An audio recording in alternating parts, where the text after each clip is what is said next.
너니 남편 아직도 핸들 잡는다며? 늙어서 그게 무슨 꼴이. 친구 남편을 실패한 인생 취급하며 사람들 앞에서 보란 듯이 망신을 준 동창생들은 잠시 후 호텔 회장이 달려와 그 남편에게 90도로 허리를 굽혀 인사를 하자 모두 그 자리에서 그대로 얼어붙고 말았습니다. 구독 버튼을 눌러주세요. 금빛 행운을 드릴게요. 사연 시작합니다. 서울의 한 고급 주택가, 육중한 차고지 문이 열리자 그 안에서 뜻밖의 풍경이 펼쳐졌습니다. 칠순을 바라보는 나이에도 불구하고 꼿꼿한 허리를 자랑하는 김철수 씨가 땀을 뻘뻘 흘리며 낡은 자동차를 닦고 있었거든요. 그 차는 요즘 도로에서는 도저히 볼 수 없는 40년도 더 된 녹색 구형 택시였지만 철수의 손길이 닿을 때마다 거울처럼 반짝였고 박물관에서 방금 튀어나온 것처럼 눈부신 광이 났습니다. 철수는 기름때가 낀 투박하고 거친 손으로 보닛을 쓰다듬으며 아주 흐뭇한 미소를 지었죠. 이 차는 단순한 고철 덩어리가 아니었으며 철수가 젊은 시절 그룹을 처음 일으킬 때 밤낮 없이 서울 바닥을 누볐던 바로 그 창업 1호 택시였습니다. 회사 박물관 가장 높은 곳에 전시되어 있어야 할 보물 중의 보물이지만 오늘 아내를 위해 특별히 세상 밖으로 나온 것이었죠. 임자, 준비 다 됐어?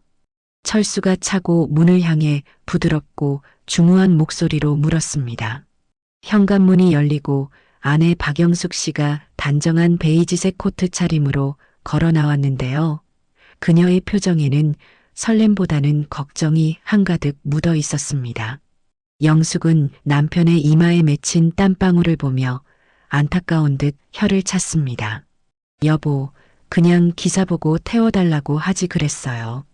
당신 허리도 안 좋은데 이 낡은 차를 또 꺼내셨어요?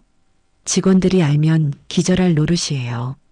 영숙은 남편의 건강이 염려되었지만 철수는 사람 좋은 웃음을 터뜨리며 손사래를 쳤습니다. 허허, 무슨 소리. 오늘 당신 동창회라며.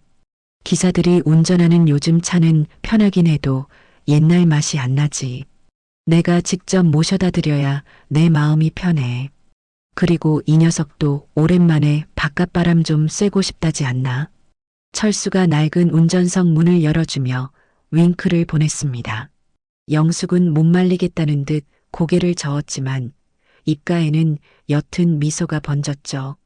철수의 고집을 꺾을 수 없다는 걸 누구보다 잘 아는 영숙은 조용히 뒷좌석에 올랐습니다.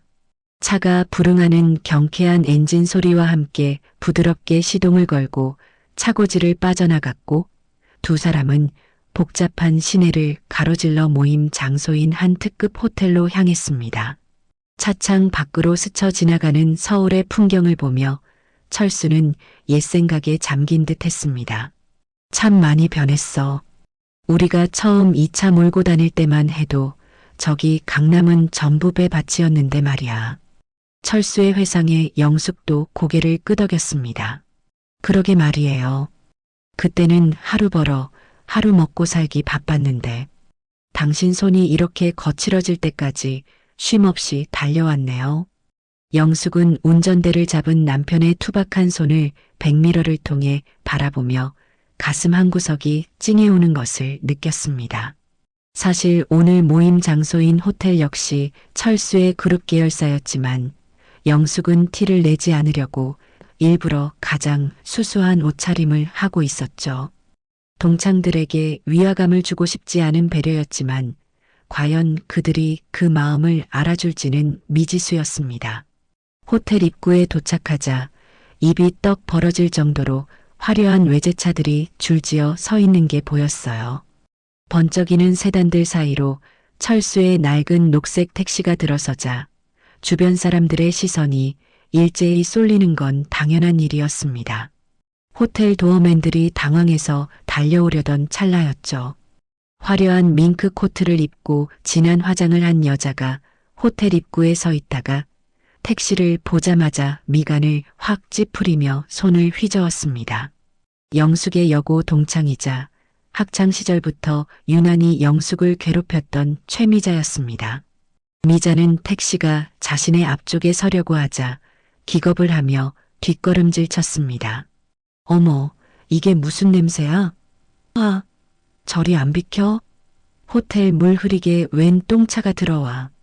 영숙이 차에서 내리기도 전에 미자의 날카로운 고함 소리가 먼저 고막을 때렸습니다. 철수는 당황하지 않고 창문을 내리며 아주 점잖게 말했죠. 손님을 내려드리는 중입니다. 조금만 비켜주시겠습니까? 하지만 미자는 철수의 얼굴을 보더니 코를 막고는 가방에서 무언가를 주섬주섬 꺼냈습니다. 그것은 아주 독한 향의 싸구려 향수였는데 미자는 망설임 없이 철수의 얼굴과 열린 창문 안쪽을 향해 향수를 마구 뿌려대기 시작했습니다. 칙, 칙. 어우, 노인네 냄새. 택시 냄새가 여기까지 진동을 하네. 소독 좀 해, 소독 좀. 이래서 없는 사람들은 티가 난다니까. 독한 향수 냄새가 좁은 차 안에 순식간에 퍼졌고 철수는 매운 연기를 마신 것처럼 기침을 콜록거렸습니다. 그 모습을 본 영숙이 놀라서 차 문을 벌컥 열고 내렸어요. 미자야, 지금 뭐 하는 짓이야? 영숙의 목소리가 떨렸지만 미자는 아랑곳하지 않고 오히려 콧방귀를 뀌며 영숙을 위아래로 훑어보았습니다. 어머, 영숙이 왔니? 난 또 폐차장에서 쓰레기차가 온 줄 알았지. 너네 남편 아직도 핸들 잡는다며? 늙어서 이게 무슨 고생이니? 쯧쯧, 남편 잘못 만나서 꼴이 말이 아니네. 미자의 말에는 가시가 돋쳐 있었고 주변에 있던 다른 동창들도 킥킥거리며 웃음을 터뜨렸습니다. 철수는 손수건으로 얼굴을 닦으며 차에서 내렸습니다. 그는 화를 낼 법도 했지만 오히려 미자가 뿌린 향수 때문에 차 시트에 얼룩이 질까봐 걱정스러운 눈치였죠. 이 차가 어떤 차인지 저 향수 얼룩을 지우기 위해 전문가들이 얼마나 애를 먹어야 할지 미자는 상상조차 못할 테니까요. 허허, 손님. 향수가 참 독하군요. 코가 다 마비될 지경입니다. 철수가 씁쓸하게 웃자 미자의 표정이 험악하게 일그러졌습니다. 뭐요? 독해? 이 비싼 향수를 뿌려줬으면 고맙다고 절을 해도 모자랄 판에. 주제 파악 좀 하세요, 아저씨. 미자는 분이 풀리지 않았는지 신고 있던 뾰족한 구두 끝으로 택시의 앞 범퍼를 쾅 하고 걷어찼습니다. 둔탁한 파열음이 호텔 로비 앞을 울렸어요. 철수의 눈이 순간적으로 커졌고 영숙은 숨을 멈추며 남편의 눈치를 살폈습니다. 그 발길질 한 번에 수천만 원, 아니 그 이상의 가치가 훼손되었을지도 모르는 일이었으니까요. 철수가 안타까운 듯 범퍼를 어루만지며 말했습니다. 이런, 귀한 몸인데 흠집이라도 나면 큰일인데 부속품 구하기도 힘든 녀석을 이렇게 대하시다니. 미자는 팔짱을 끼며 코웃음을 쳤습니다. 어머, 똥차 찌그러졌을까봐 그래요? 내가 폐차비 줄 테니까 걱정 마세요. 얼마면 돼요? 10만 원? 20만 원? 영수가, 넌 남편 관리 좀 잘해라. 어디 창피해서 같이 다니겠니? 영숙은 주먹을 꽉 쥐었지만 여기서 화를 내면 남편의 얼굴에 더 먹칠을 하는 것 같아 입술을 깨물며 꾹 참았습니다.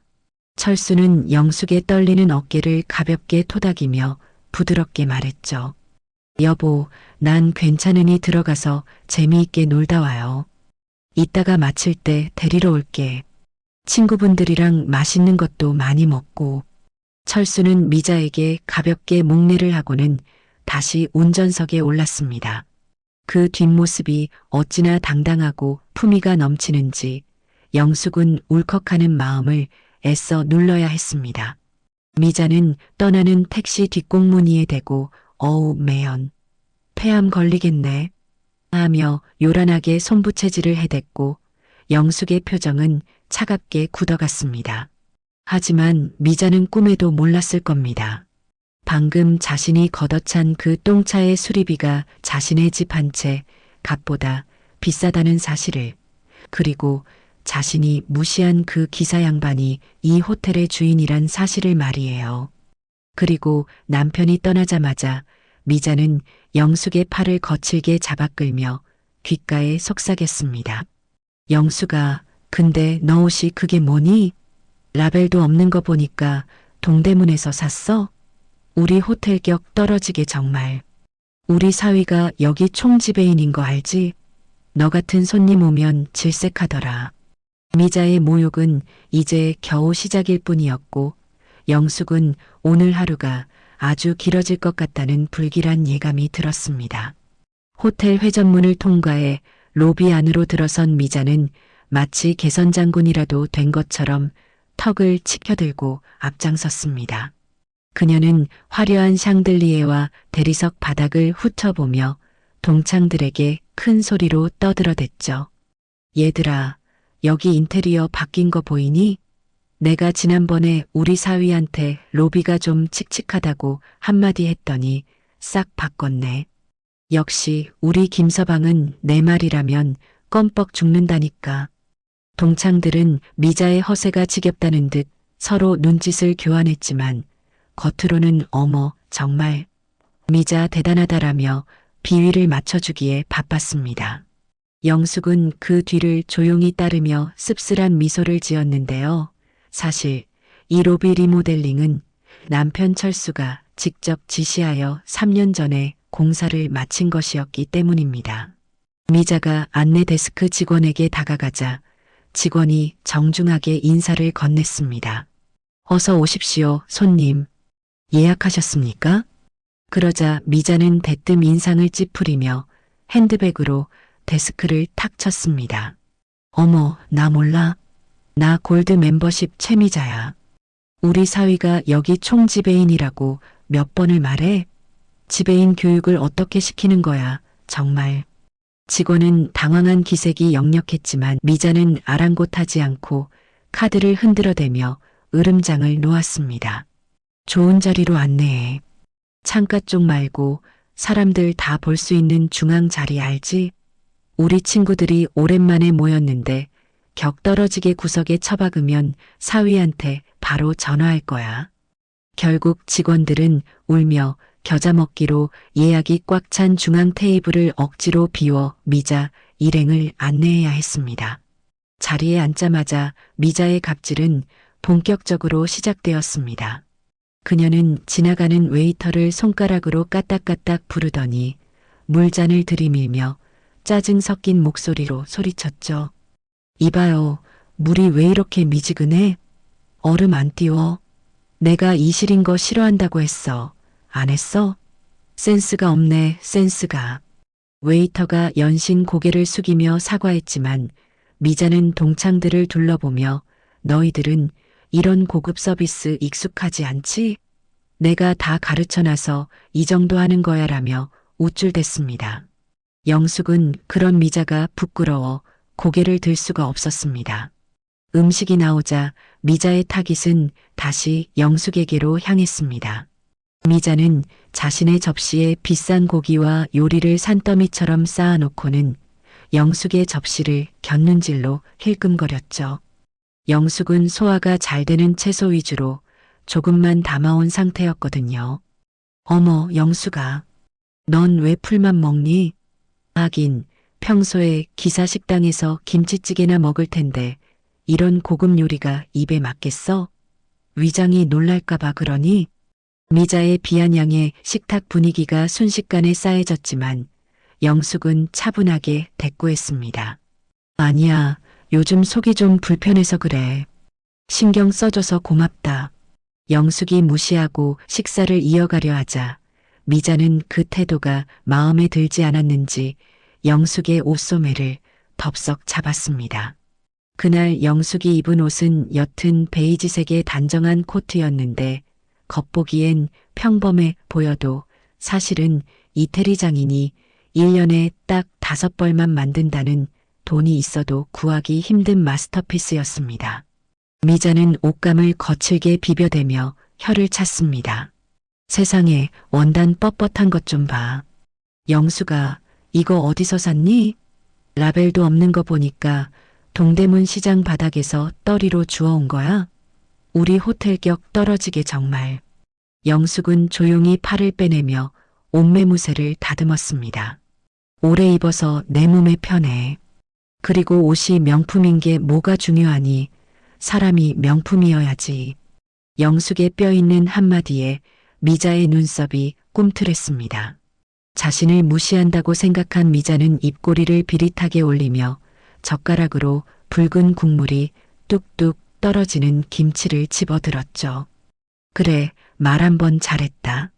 사람이 명품이 되려면 잘 먹어야지. 자, 고기만 먹으면 퍽퍽하니까 이것도 좀 먹어봐. 미자는 영숙을 챙겨주는 척하면서 젓가락을 영숙의 접시로 가져갔습니다. 그리고 그 순간 미자의 손이 미세하게 떨리는가 싶더니 젓가락에 들려있던 김치 조각이 영숙의 팔뚝 위로 툭 떨어지고 말았습니다. 어머, 영숙이 놀라서 팔을 뺐지만 이미 늦은 뒤였습니다. 새하얀 베이지색 코트 소매 위로 시뻘건 김칫국물이 독버섯처럼 번져나가기 시작했고 최고급 캐시미어 원단은 순식간에 붉게 오염되어 버렸습니다. 주변 친구들이 어떻게 하며 웅성거렸지만 정작 이를 저지른 미자의 표정은 너무나도 태연했습니다. 아니, 오히려 입가에 묘한 미소마저 감돌고 있었죠. 어머, 미안해서 어쩌니? 손이 미끄러졌네. 근데 영수가 어차피 시장표 막 입는 옷이라며 그냥 집에 가서 락스 넣고 빡빡 빨아 입어. 아니면 이참에 하나 새로 사든가. 내가 10,000원 보태줄까? 미자는 테이블 위에 있던 냅킨 한 장을 틱 던져주며 뻔뻔하게 말했습니다. 영숙의 가슴 속에서 뜨거운 불덩이가 치밀어 올랐습니다. 이 옷은 남편 철수가 결혼 40주년을 기념하며 당신은 세상에서 가장 귀한 사람이니 옷도 가장 귀한 걸 입어야 한다며 선물해준 소중한 옷이었기 때문입니다. 전문 세탁을 맡겨도 얼룩을 지우기 힘들 거라는 걸 영숙은 직감했습니다. 하지만 여기서 소리를 지르고 싸운다면 미자가 원하는 대로 교양 없는 여자가 될 뿐이었습니다. 영숙은 떨리는 손으로 물수건을 집어들고 붉게 물든 소매를 꾹꾹 눌러 닦았습니다. 괜찮아. 실수인데 뭘. 신경 쓰지 마. 영숙이 애써 평정심을 유지하자 미자는 김이 샜는지 코웃음을 쳤습니다. 쳇, 성인군자 나셨네. 그래, 너처럼 없는 사람들은 옷 한 벌도 아깝겠지. 내가 이해할게. 미자는 자신의 다이아몬드 반지가 낀 손을 요란하게 흔들며 와인잔을 들었습니다. 자, 분위기 망치지 말고 건배나 하자. 우리 사위가 특별히 서비스로 준 와인이야. 영숙이 너는 이런 거 처음 마셔보지? 입만 대지 말고 쭉 마셔. 미자가 떠드는 소리가 식당 안을 가득 채웠지만 영숙의 귀에는 아무것도 들리지 않았습니다. 그저 소매에 묻은 붉은 얼룩이 남편의 얼굴에 묻은 상처처럼 느껴져 마음이 아릴 뿐이었죠. 하지만 미자는 몰랐습니다. 지금 자신이 망가뜨린 그 옷이 자신의 남편 연봉을 합친 것보다 비싸다는 사실을, 그리고 이 모든 광경을 멀리서 지켜보는 날카로운 눈빛이 있었다는 사실을 말이에요. 잠시 후 식사가 어느 정도 마무리될 무렵이었습니다. 미자가 갑자기 화장실을 다녀오겠다며 자리에서 일어났고 영숙은 답답한 속을 달래려 냉수를 들이켰습니다. 그런데 화장실에서 돌아온 미자의 표정이 심상치 않았습니다. 그녀는 자리로 돌아오자마자 자신의 명품 핸드백을 거칠게 뒤지기 시작하더니 이내 하얗게 질린 얼굴로 비명을 질렀습니다. 아, 내 브로치, 내 다이아 브로치가 없어졌어. 식당 안의 모든 시선이 미자에게 쏠렸습니다. 미자는 도끼 어린 눈으로 식탁에 앉은 친구들을 하나하나 쏘아보더니 이내 영숙의 얼굴에 시선을 고정했습니다. 박영숙, 너 아까 내 브로치 예쁘다고 했지? 내가 화장실 간 사이에 너가 만졌니? 영숙은 귀를 의심했습니다. 지금 이 여자가 나를 도둑으로 몰고 있는 건가요? 미자야, 그게 무슨 소리야? 난 너 가방 근처에도 안 갔어. 영숙이 단호하게 말했지만 미자는 이미 작정한 듯 영숙의 앞으로 성큼성큼 다가왔습니다. 거짓말하지 마. 여기 돈 필요한 사람이 너 말고 누가 있어? 남편 택시비로는 생활비도 안 나온다며. 내놔. 내 브로치 당장 내놓으라고. 미자의 목소리가 식당의 우아한 배경음악을 찢어놓았고 영숙은 태어나서 처음으로 겪는 수모에 온몸이 얼어붙는 것 같았습니다. 이것은 단순한 무시가 아니라 인격살인이었습니다. 호텔 레스토랑의 우아한 클래식 음악 소리는 미자의 날카로운 고함 한 번에 산산조각이 나버렸습니다. 식사를 즐기던 주변 테이블의 손님들이 일제히 포크를 내려놓고 이쪽을 쳐다보았지만 미자는 타인의 시선 따위는 아랑곳하지 않고 삿대질을 해댔습니다. 그녀의 눈은 먹잇감을 노리는 독사처럼 번들거리고 있었죠. 박영숙, 너 내 눈 똑바로 봐. 아까 내가 화장실 간다고 일어날 때 너 눈빛이 흔들리는 거 내가 봤어. 내 가방 쳐다봤지? 그 안에 다이아 브로치 있는 거 알고 있었잖아. 미자의 터무니없는 억지 주장에 영숙은 기가 막혀 말문이 막힐 지경이었습니다. 영숙은 떨리는 손으로 물잔을 내려놓으며 최대한 침착하게 대꾸하려고 애썼습니다. 미자야, 목소리 좀 낮춰. 사람들이 다 보잖아. 난 너 가방 근처에도 안 갔고 너가 뭘 가지고 있는지도 관심 없어. 하지만 미자는 영숙의 해명을 비웃음으로 받아쳤습니다. 관심이 없어? 웃기고 있네. 너 남편이 하루 종일 택시 몰아서 버는 돈이 고작 몇만 원이라며? 그 돈으로 생활비나 제대로 나오니? 돈에 쪼들리는 사람이 눈앞에 3천만 원짜리 다이아몬드가 있는데 욕심이 안 나겠어? 미자의 논리는 단순하고도 잔인했습니다. 가난하면 도둑질을 한다는 그 천박한 편견이 영숙의 가슴을 후벼 팠죠. 동창들마저 수군거리며 영숙을 의심스러운 눈초리로 바라보기 시작했습니다. 그러고 보니 아까 영숙이가 미자 가방 쪽으로 손을 뻗은 것 같기도 하고 생활비가 많이 급했나? 그래도 그렇지 친구 물건에 손을 대면 안 되지. 친구들의 근거 없는 동조에 미자는 더욱 기세등등해졌습니다. 그녀는 성큼성큼 다가와 영숙의 핸드백을 낚아채듯 잡았습니다. 내놔. 떳떳하면 가방 못 보여줄 이유 없잖아. 내가 직접 확인해야겠어. 영숙은 본능적으로 가방을 움켜쥐었습니다. 그것은 브로치를 훔쳐서가 아니라 자신의 사적인 물건들이 저런 무례한 여자에 의해 까발려지는 모욕을 견딜 수 없었기 때문입니다. 이거나 남의 가방을 함부로 뒤지는 건 범죄야. 영숙이 강하게 저항하자 미자의 표정이 야차처럼 일그러졌습니다. 어머, 이것 봐라. 끝까지 안 내놓는 거 보니까 훔친 게 확실하네. 범죄? 도둑년이 어디서 법을 따져. 미자는 억세게 영숙의 손을 꺾고는 가방을 빼앗아 버렸습니다. 그리고 망설임 없이 가방의 지퍼를 열고는 그 안에 들어있던 내용물들을 식탁 위로 보란 듯이 쏟아부어 버렸습니다.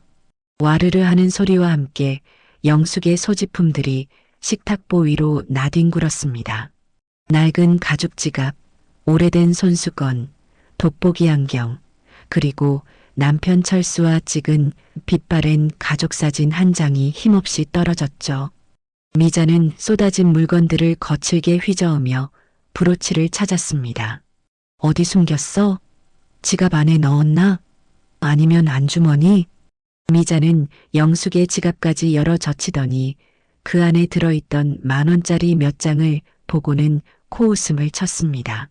세상에 현금이 달랑 3만 원? 이러고 동창회를 나왔니? 진짜 구질구질해서 못 봐주겠네. 미자는 영숙의 물건들을 쓰레기 취급하며 바닥으로 툭툭 밀어버렸습니다. 영숙의 소중한 돋보기 안경이 바닥에 떨어져 렌즈가 빠졌고 가족 사진이 김치국물 묻은 레이킨 옆에 처박혔습니다. 영숙은 바닥에 떨어진 남편의 사진을 보며 눈시울이 붉어졌습니다. 이것은 단순한 소지품 검사가 아니라 영숙의 지난 인생 전체를 부정하고 짓밟는 인격살인이었습니다. 그런데 아무리 뒤져도 브로치는 나오지 않았습니다. 미자는 당황했는지 가방을 거꾸로 들고 탈탈 털어대기까지 했죠. 이상하다. 분명히 훔쳤는데. 너 혹시 몸에 숨겼니? 속옷 안에 넣은 거 아니야? 미자의 광기는 멈출 줄을 몰랐고 급기야 영숙의 코트 주머니와 몸을 수색하려 들었습니다. 영숙이 수치심에 입술을 깨물며 몸을 떨고 있을 때였습니다. 식탁을 정리하던 웨이터가 조심스러운 목소리로 끼어들었습니다. 손님, 혹시 찾으시는 게 이건가요? 웨이터가 가리킨 곳은 바로 미자가 앉아있던 의자 밑이었습니다. 바닥의 카펫 위에는 미자의 다이아몬드 브로치가 반짝이고 있었는데 미자가 화장실을 가려고 일어날 때 헐거워진 핀이 풀려 떨어진 것이 분명했습니다. 식당 안에는 무거운 정적이 흘렀습니다. 동창들은 헛기침하며 시선을 피했고 웨이터는 난처한 표정으로 브로치를 주어 미자에게 건넸습니다. 영숙은 헝클어진 머리와 엉망이 된 가방을 추스르며 미자를 쏘아보았습니다. 적어도 인간이라면 이 상황에서 사과를 하는 게 도리였으니까요. 하지만 미자는 브로치를 받아들고 옷에 쓱 문지르더니 대수롭지 않다는 듯 어깨를 으쓱해 보였습니다. 어머, 여기 떨어져 있었네? 핀이 헐거워졌나 봐. 7천만 원짜리라 잃어버린 줄 알고 놀랐잖아. 미자는 영숙에게 사과 한마디 없이 제자리에 털썩 주저앉았습니다. 영숙이 참다 못해 낮게 깔린 목소리로 물었죠. 미자야, 나한테 할 말 없니? 그러자 미자는 눈을 동그랗게 뜨며 오히려 적반하장의 태도를 보였습니다. 할 말? 무슨 할 말? 찾아서 다행이라고? 그래, 안 훔쳤으면 됐지. 왜 눈을 부라리고 그래? 무섭게. 너가 날 도둑으로 몰았잖아. 내 가방을 뒤엎고 사람들 앞에서 모욕을 줬으면 사과를 해야지. 영숙의 단호한 요구에 미자는 기가 차다는 듯 헛웃음을 터뜨렸습니다. 사과? 내가 왜? 상황이 딱 오해할 만했잖아. 너 돈 없는 거 사실이고 내 물건 없어진 거 사실이고 너가 평소에 좀 없어 보이게 하고 다녔으면 내가 의심을 했겠니? 다 너 탓이야. 운 좋은 줄 알아. 못 찾았으면 바로 경찰서행이었으니까. 미자의 뻔뻔함은 상상을 초월하는 수준이었습니다. 그녀는 오히려 자신이 피해자인 양와인을 들이키며 동창들에게 동의를 구했습니다. 얘들아, 내 말이 틀려? 사람 표정 보면 딱 알잖아. 영숙이 아까 눈빛이 완전 도둑 눈빛이었다니까. 내가 예민한 게 아니라 얘가 원인 제공을 한 거야. 친구들은 미자의 위세에 눌려 억지로 고개를 끄덕였고 영숙은 철저하게 고립되었습니다. 영숙은 바닥에 떨어진 가족 사진을 주워들고 먼지를 털어냈습니다. 사진 속에서 환하게 웃고 있는 남편 철수의 얼굴을 보자 억눌러왔던 감정이 툭 터지듯 밀려왔습니다. 더 이상 참는 것은 미덕이 아니라 바보짓이라는 것을 뼈저리게 깨달았습니다. 이 여자는 말로 해서 알아들을 사람이 아니었으며 힘에는 더 큰 힘으로 권력에는 진짜 권력으로 짓밟아줘야만 비명을 지를 인간 부류였습니다. 영숙은 떨리는 손으로 핸드백에서 휴대폰을 꺼냈습니다. 그리고 단축번호 1번을 꾹 눌렀죠. 신호음이 2번 울리기도 전에 남편의 중후한 목소리가 들려왔습니다. 임자. 벌써 끝났어? 데리러 갈까? 남편의 따뜻한 목소리를 듣자 영숙의 눈에서 참았던 눈물이 핑 돌았습니다.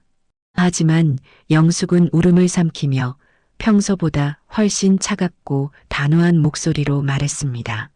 여보, 지금 바로 와주세요. 로비로. 영숙의 심상치 않은 목소리에 전화기 너머의 철수가 긴장하는 것이 느껴졌습니다. 무슨 일 있어? 목소리가 왜 그래? 와서 보세요. 당신이 직접 와서 확인하세요. 영숙이 전화를 끊자 옆에서 엿듣고 있던 미자가 비릿한 미소를 지으며 끼어들었습니다. 어머, 남편한테 일러 바치게. 잘됐다. 오시라고 해. 내가 훈계 좀 해야겠어. 미자는 자신의 무덤을 파는 줄도 모르고 신이 나서 떠들어댔습니다. 남편 교육을 어떻게 시키는지 봐야지. 마누라가 친구들한테 민폐나 끼치고 다니는데 남편이 되어서 관리도 안 하고 말이야. 오면 내가 따끔하게 한마디 해줄게. 커피값이나 챙겨주면 고맙다고 절이라도 하겠지? 미자는 사위에게 문자를 보내기 시작했습니다. 김서방, 로비로 직원들 좀 데리고 나와. 진상 손님들 처리해야 하니까. 그것은 자신의 파멸을 재촉하는 초대장이었습니다. 영숙은 붉게 얼룩진 코트 소매를 내려다보며 조용히 주먹을 쥐었습니다. 이제 곧 진짜 주인이 누구인지 밝혀질 시간이 다가오고 있었으니까요. 영숙이 전화를 끊고 휴대폰을 테이블 위에 내려놓는 손끝은 미세하게 떨리고 있었습니다.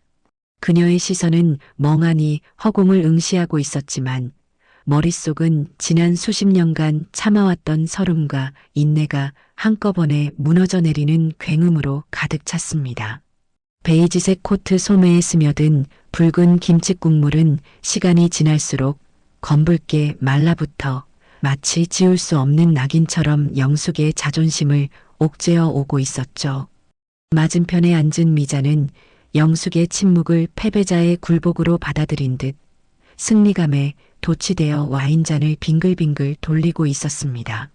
그녀의 입가에 걸린 비릿한 미소는 잔인할 정도로 선명했습니다. 어머, 영숙아. 남편한테 이르니까 속이 좀 시원하니? 나이 65 먹고 남편한테 쪼르르 달려가서 고자질이라니. 우리 손녀도 안 하는 짓을 다 하네. 미자는 혀를 차며 고개를 절레절레 흔들었지만 그 눈빛은 먹잇감을 앞에 둔 맹수처럼 번들거리고 있었습니다. 주변의 동창들은 숨을 죽인 채 두 사람의 눈치를 살피기에 바빴고 레스토랑의 무거운 공기는 금방이라도 터질 것 같은 풍선처럼 팽팽하게 부풀어 올랐습니다. 미자는 핸드백에서 스마트폰을 꺼내 들며 의기양양하게 목소리를 높였습니다. 그래, 오시라고 해. 안 그래도 내가 김 기사님한테 할 말이 태산 같았는데 잘 됐네. 오늘 내가 인생 선배로서 그리고 이 호텔의 VIP로서 아주 뼈저린 조언을 해드려야겠어. 미자는 자판을 두드리는 손가락에 잔뜩 힘을 주며 중얼거렸습니다. 김서방, 지금 어디야? 바빠도 당장 튀어와. 로비로 보안팀 직원들 좀 쫙 깔고. 여기 물 흐리는 진상 손님들이 있어서 내가 교육 좀 시키려고 하니까 분위기 조성 좀 해. 그것은 자신의 사위이자 이 호텔의 총지배인인 박서방에게 보내는 메시지였습니다. 미자는 이 문자가 자신을 파멸의 구렁텅이로 몰아넣을 악마의 초대장이 될 줄은 꿈에도 모른 채 전송 버튼을 누르고는 회심의 미소를 지었죠. 영수가 기대해. 우리 사위가 오면 너희 부부 아주 깍듯하게 모실 거야. 내 친구 남편인데 거지가 와도 왕처럼 모시는 게 호텔 서비스 아니겠니? 물론 밥값은 내가 낼 테니까 걱정 말고.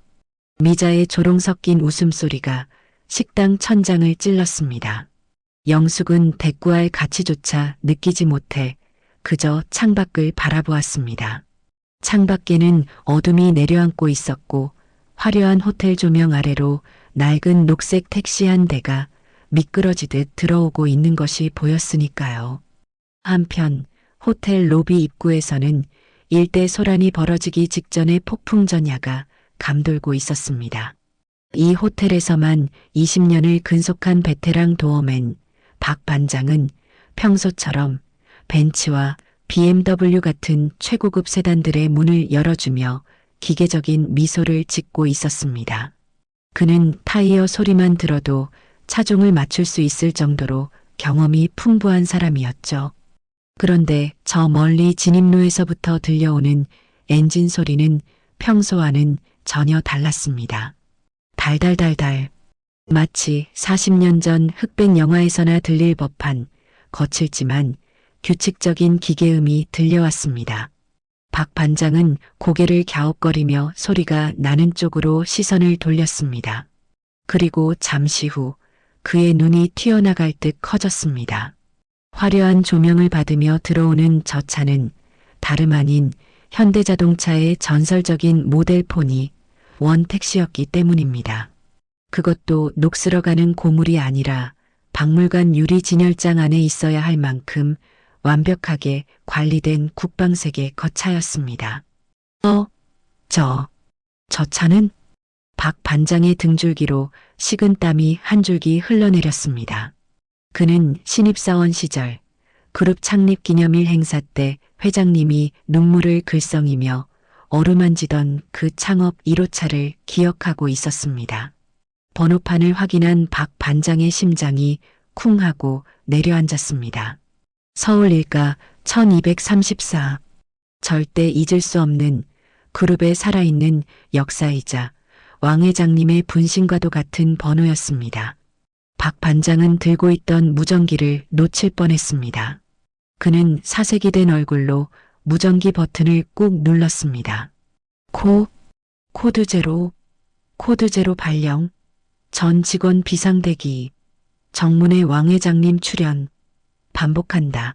왕 회장님 출연. 박 반장의 다급한 외침은 무전망을 타고 호텔 전체로 순식간에 퍼져나갔습니다. 로비 안쪽에 있던 프런트 직원들, 보안팀 요원들, 그리고 꼭대기층 펜트하우스에서 회의 중이던 정 회장의 비서실까지 호텔은 그야말로 발칵 뒤집혔습니다. 하지만 정작 문제의 택시는 너무나도 평온하게 호텔 현관 앞에 멈춰 섰습니다. 기익하는 브레이크 소리마저 정겨운 그 차에서 운전석 문이 열렸습니다. 먼저 내린 것은 낡은 등산화를 신은 한쪽 발이었습니다. 이어서 무릎이 조금 나온 편안한 등산 바지와 유행이 한참 지난 회색 조끼를 걸친 백발의 노신사가 모습을 드러냈습니다. 김철수 명예회장이었습니다.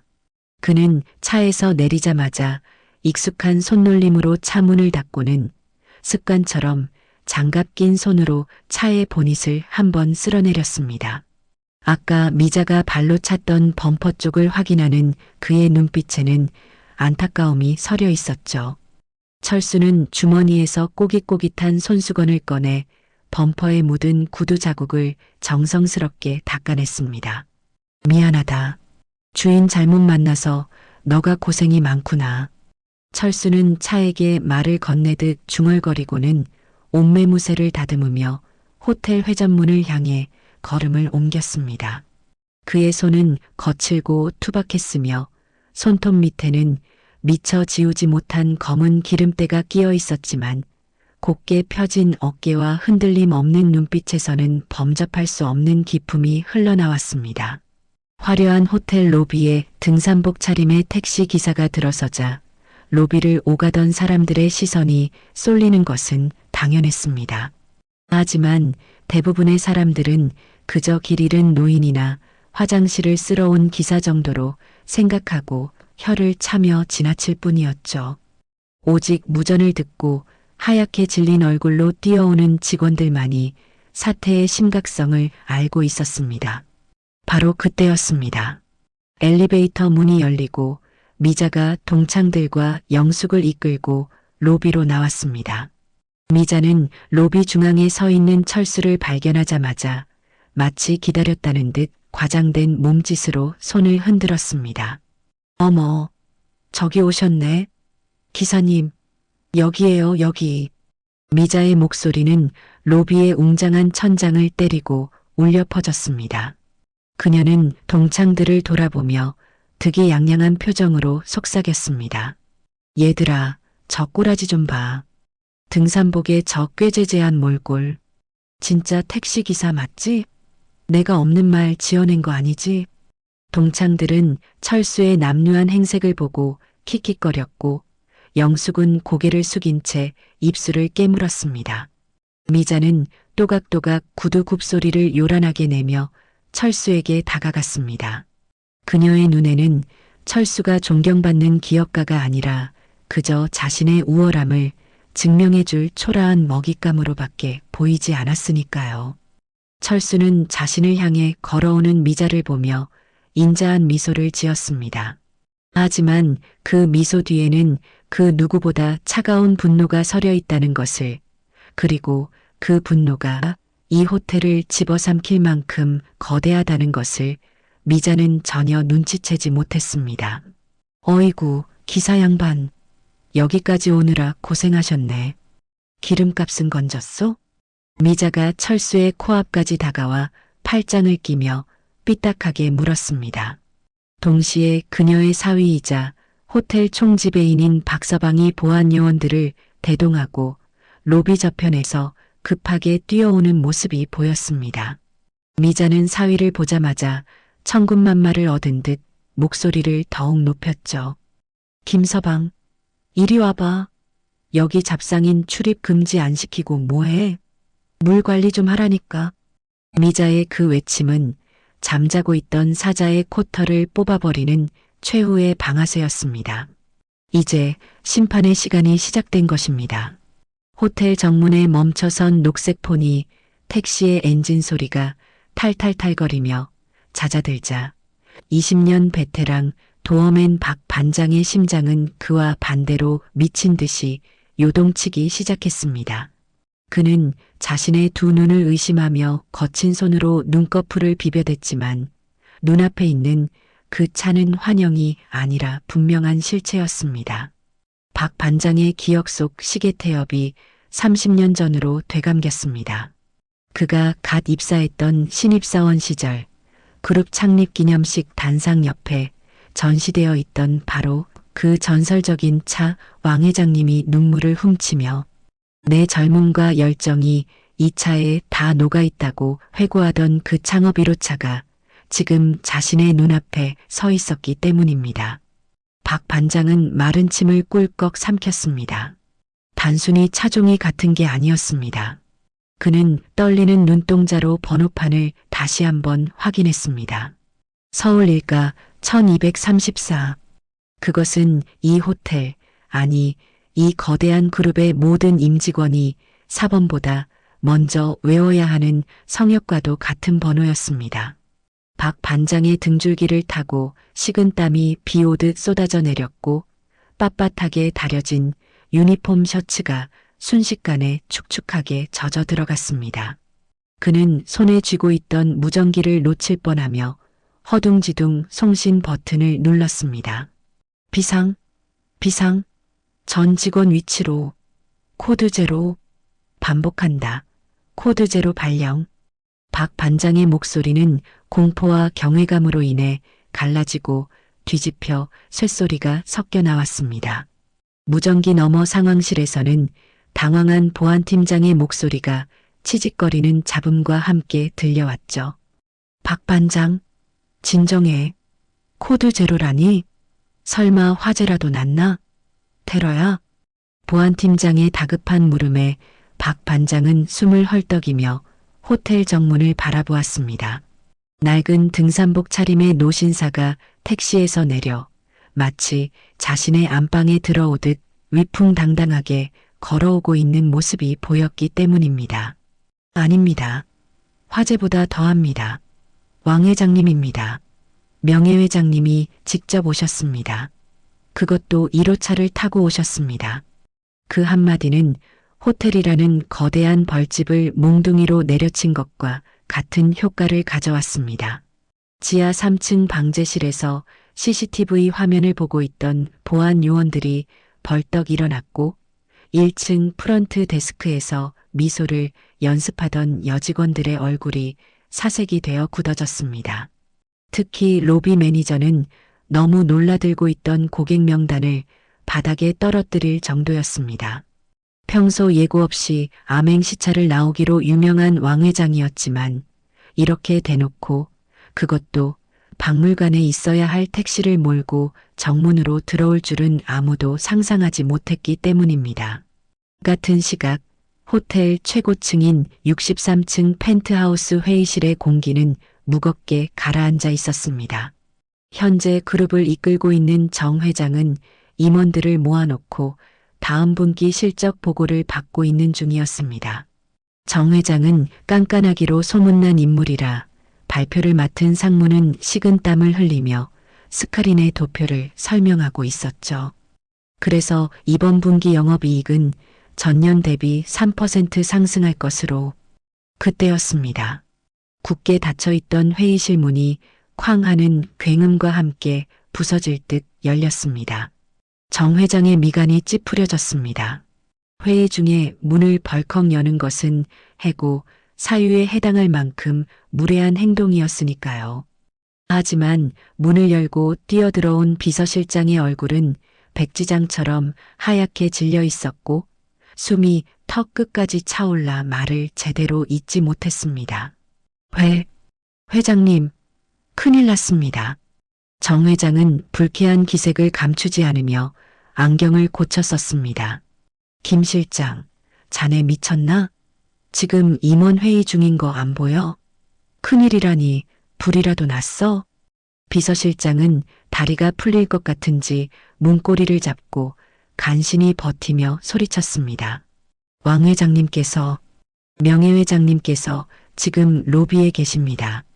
그 순간 정 회장의 손에 들려있던 몽블랑 만년필이 탁 하고 테이블 위로 떨어졌습니다. 회의실 안에 있던 20여 명의 임원들이 동시에 숨을 멈췄고 정막만이 감도는 공간에는 에어컨 돌아가는 소리만 크게 들려왔습니다. 정 회장이 의자를 박차고 벌떡 일어났습니다. 뭐라고? 아버님, 아니, 왕 회장님이 연락도 없이? 네, 지금 1호 택시를 타고 정문으로 들어오셨다고 합니다. 박 반장 보고입니다. 정 회장의 얼굴에서 핏기가 완전히 사라졌습니다. 그는 자신이 신고 있던 슬리퍼를 벗어 던지고 구석에 놓인 구두를 신을 새도 없이 양말 바람으로 뛰쳐나가려다 넘어질 뻔했습니다. 엘리베이터 잡아. 당장 VIP 전용기 대기시켜. 너희들 뭐해? 다 따라와. 정 회장의 고함에 점잖게 앉아있던 임원들이 혼비백산하여 의자를 뒤로 밀치고 일어났습니다. 마치 전쟁터에 공습경보가 울린 것처럼 대한민국 최고의 엘리트들이 허둥지둥 복도로 쏟아져 나오는 진풍경이 벌어졌습니다. 엘리베이터가 올라오는 그 짧은 1분이 정 회장에게는 마치 1년처럼 길게 느껴졌습니다. 그는 초조하게 발을 구르며 손목시계를 확인하고 또 확인했습니다. 왕 회장님은 예의와 절차를 중요시하는 분이라 아들이자 후계자인 자신이 마중을 나가지 않았다는 사실 하나만으로도 불호령이 떨어질 수 있었기 때문입니다. 제발 로비에서 사고만 치지 말아라, 직원들아. 정 회장은 속으로 간절히 기도했습니다. 혹여나 신입 직원이 왕 회장님을 알아보지 못하고 실수라도 한다면 그 직원은 물론이고 관리 책임이 있는 자신까지 곤란해질 수 있는 상황이었습니다. 하지만 정 회장의 그 간절한 기도가 무색하게도 1층 로비에서는 이미 상상조차 할 수 없는 참사가 벌어지고 있었습니다. 다시 1층 로비 상황입니다. 회전문을 밀고 들어온 철수의 모습은 영락없는 은퇴한 택시기사, 그 이상도 이하도 아니었습니다. 무릎이 튀어나온 등산 바지에 소매 끝이 살짝 해진 회색 조끼, 그리고 땀에 젖어 헝클어진 백발은 화려한 5성급 호텔 로비와는 이질감이 들어도 너무 들었습니다.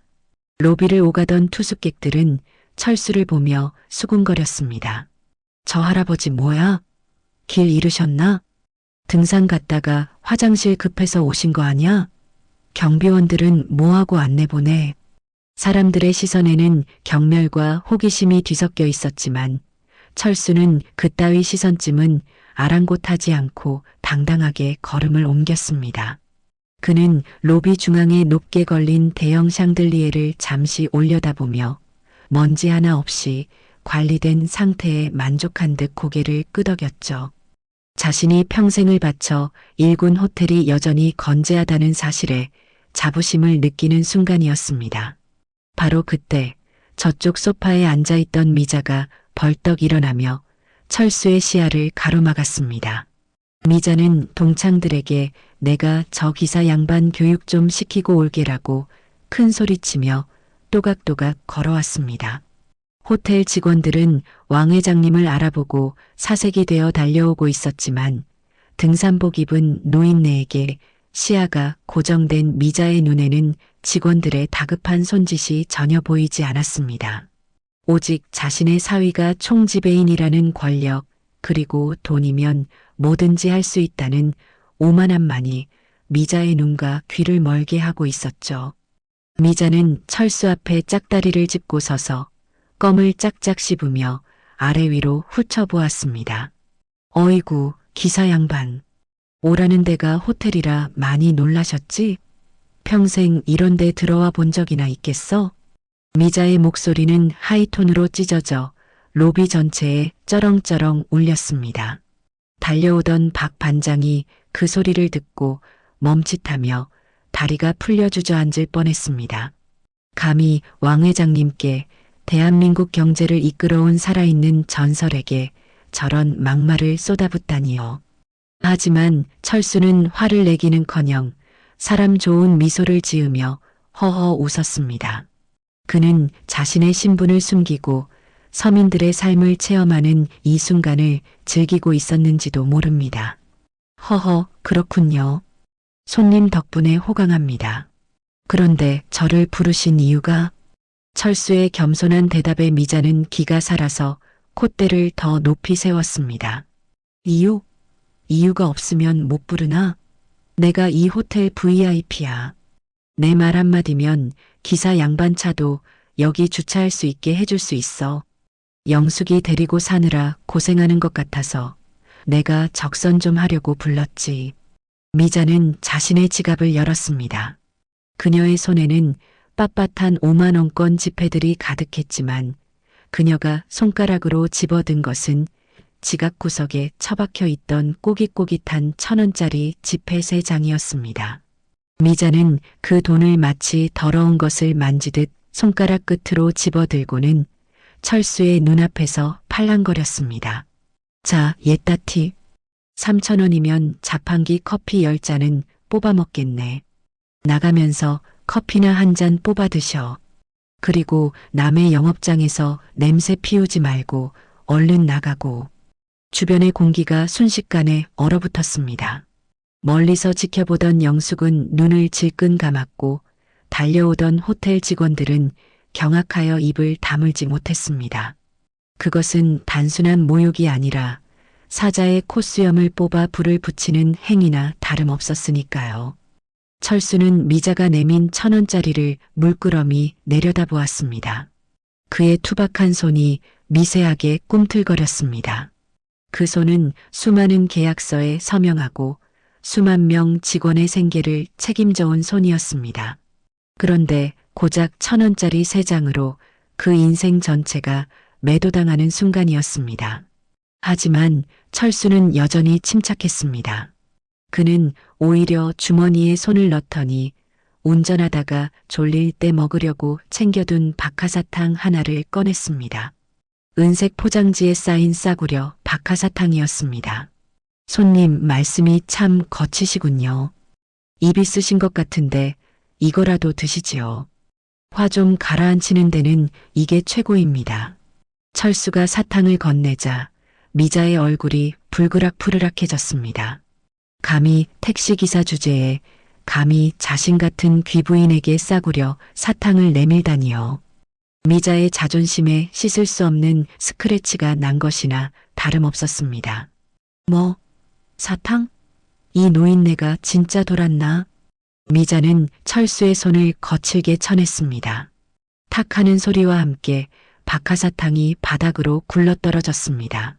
그리고 미자는 그것도 모자라 철수의 가슴팍을 향해 들고 있던 1,000원짜리 지폐들을 집어 던졌습니다. 더러워. 어디서 그 더러운 손을 내밀어? 돈이나 주워가. 죽기 싫어. 자존심 상해. 주제에 자존심은 있어서. 지폐 3장이 힘없이 허공을 날아 철수의 등산 조끼 위로 떨어졌다가 이내 대리석 바닥으로 팔랑거리며 내려앉았습니다. 로비는 쥐 죽은 듯 조용해졌습니다. 숨소리조차 들리지 않는 정막 속에서 미자의 거친 숨소리만이 씩씩거리고 있었죠. 철수는 바닥에 떨어진 돈과 사탕을 번갈아 보더니 천천히 고개를 들어 미자를 응시했습니다. 그의 눈빛은 더 이상 사람 좋은 택시 기사의 눈빛이 아니었습니다. 수십 년간 재계를 호령해온 제왕의 서늘한 눈빛이 미자를 관통하고 있었죠. 손님, 지금 실수하시는 겁니다. 아주 큰 실수를요. 철수의 낮고 묵직한 목소리가 깔리자 미자는 본능적으로 등골이 오싹해지는 것을 느꼈습니다. 하지만 이미 엎질러진 물이었고 그녀는 허세를 부리기 위해 더 크게 소리쳤습니다. 실수? 내가 무슨 실수? 김서방 어디 갔어? 당장 나와서 이 미친 노인네 안 쫓아내고 뭐해? 미자가 사위를 찾아 두리번거리는 바로 그 순간이었습니다. 로비 안쪽 복도에서 굉음과 같은 발소리가 들려왔습니다. 비켜, 다 비켜. 호텔 총지배인인 박서방이 보안요원 수십 명을 대동하고 얼굴이 흙빛이 되어 달려오고 있었습니다. 미자는 사위가 자신의 호출을 받고 달려왔다고 착각하고는 회심의 미소를 지으며 손을 흔들었습니다. 어머, 우리 사위 오네. 김서방, 여기야. 여기 진상 처리 좀. 하지만 미자의 말은 끝까지 이어지지 못했습니다. 달려오던 박서방의 시선은 장모인 미자가 아니라 그 앞에 서 있는 등산복 차림의 노인에게 고정되어 있었기 때문입니다. 그리고 미자가 생전 처음 보는 광경이 눈앞에서 펼쳐졌습니다. 천하의 박서방이 호텔에서는 왕처럼 군림하던 자신의 사위가 달리던 속도를 줄이지도 못하고 그대로 바닥에 무릎을 꿇으며 슬라이딩하듯 미끄러져 들어온 것입니다. 기익! 구두굽이 대리석 바닥에 긁히는 소리가 날카롭게 울렸습니다. 박서방은 철수의 발 앞에 엎드려 거의 울부짖다시피 소리쳤습니다. 왕 회장님, 죽을 죄를 지었습니다. 제가 늦었습니다.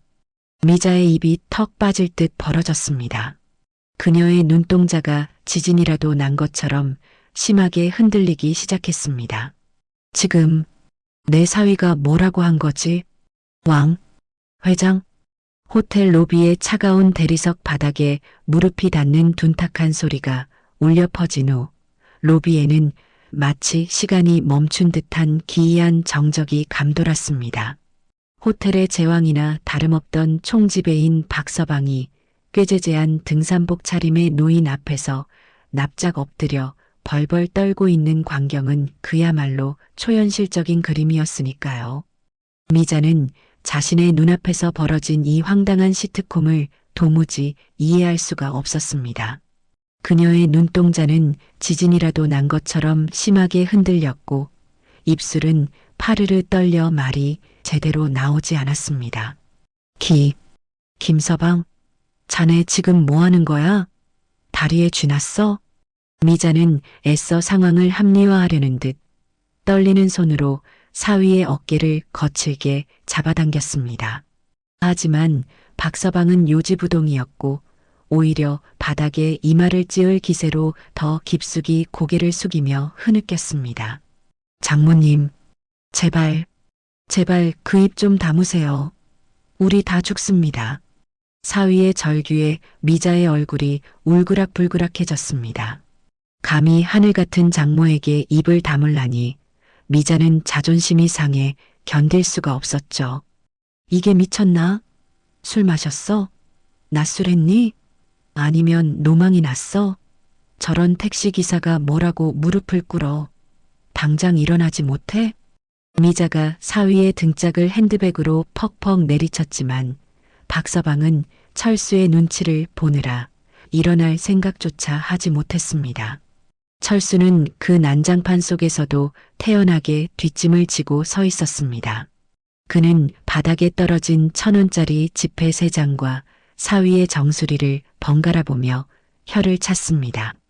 허허, 박 지배인. 자네 장모님 기세가 대단하시군. 내 살다 돈벼락은 맞아봤어도 1,000원짜리 벼락은 또 처음이야. 철수의 뼈 있는 농담에 박서방은 사색이 되어 손을 비볐습니다. 왕 회장님, 죽을 죄를 지었습니다. 한 번만 용서해 주십시오. 왕 회장이라는 단어가 다시 한번 미자의 귀를 때렸지만 그녀의 뇌는 이 정보를 받아들이기를 거부했습니다. 인간은 너무 큰 충격을 받으면 방어기제가 작동하여 현실을 부정하게 된다는데 지금 미자가 딱 그 꼴이었거든요. 미자는 코웃음을 치며 영숙을 쏘아보았습니다. 하? 영숙아, 너 진짜 가지가지한다. 이제는 사위까지 매수했니? 아니면 이거 요즘 유행하는 몰래카메라야? 유튜브 찍니? 미자는 주변을 두리번거하며 숨겨진 카메라를 찾으려 애썼습니다. 나 참 어이가 없어서. 아, 카메라 어디 있어? 나오라 그래. 재미없으니까. 그리고 김서방, 너도 연기 그만해. 장모 놀리는 게 재밌어?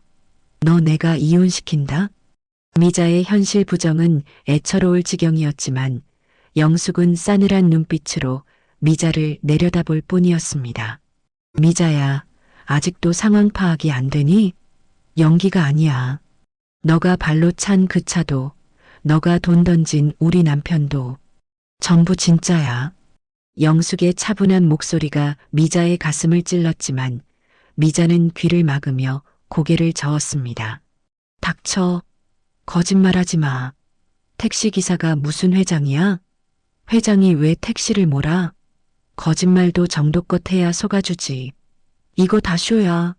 너희들이 짠 거야. 미자가 발악하듯 소리를 지르는 바로 그때였습니다. 로비 안쪽에 엘리베이터 문이 띵하고 열리더니 구두 한 짝이 벗겨진 줄도 모르고 달려오는 한 무리의 양복 입은 남자들이 쏟아져 나왔습니다. 선두에 선 사람은 현재 그룹을 이끌고 있는 정 회장이었습니다. 그는 평소의 냉철한 모습은 온데간데 없고 넥타이는 삐뚤어지고 이마에는 식은 땀이 흥건한 채로 숨을 헐떡이며 달려왔습니다. 비켜, 비키라고. 정 회장은 가로막는 보안 요원들을 밀치고 철수 앞으로 돌진했습니다. 미자는 정 회장을 보자마자 눈이 번쩍 뜨였습니다. 뉴스나 잡지에서 자주 봤던 진짜 유명 인사가 나타났으니까요. 어머, 정 회장님 아니세요? 회장님, 여기 좀 보세요. 제 사위가 미쳤나 봐요. 그리고 이 택시 기사가 사기를 치는데. 미자가 반가운 마음에 정 회장의 팔을 잡으려 했습니다. 하지만 정 회장은 미자를 투명 인간 취급하며 거칠게 뿌리치고는 철수 앞에 서자마자 허리가 부러질 듯 90도로 꺾으며 인사를 올렸습니다. 왕 회장님, 오셨습니까? 늦게 나와서 죄송합니다. 면목 없습니다. 정 회장의 우렁찬 목소리가 로비의 높은 천장을 때리고 울려 퍼졌습니다. 뒤따라온 20여 명의 임원들도 군대 점호라도 하듯 일제히 허리를 숙였습니다. 안녕하십니까? 왕 회장님, 장관이었습니다. 대한민국 경제를 움직이는 엘리트 수십 명이 낡은 등산복을 입은 노인 한 명에게 머리를 조아리는 광경은 그 어떤 드라마보다도 극적이었습니다. 미자의 입이 턱 빠질 듯 벌어졌습니다. 그녀는 멍하니 입을 벌린 채 눈앞의 광경을 뇌가 처리하지 못해 과부하가 걸린 표정이었습니다. 정 회장님이 왜? 철수는 정 회장의 인사를 받으며 가볍게 손을 저었습니다. 됐네. 뭘 이렇게 요란하게 마중을 나와? 직원들 일하게 두지. 철수의 말투는 아랫사람을 대하는 자연스러운 위엄이 배어 있었고 정 회장은 땀을 닦으며 안절부절 못했습니다. 아닙니다. 오신다는 연락을 미리 주셨으면 헬기라도 보냈을 텐데 1호차를 타고 오셨다고 해서 놀라서 뛰어왔습니다. 정 회장의 시선이 철수의 가슴팍으로 향했습니다. 그곳에는 미자가 던진 1,000원짜리 지폐 한 장이 등산 조끼 주머니에 위태롭게 걸려 있었습니다.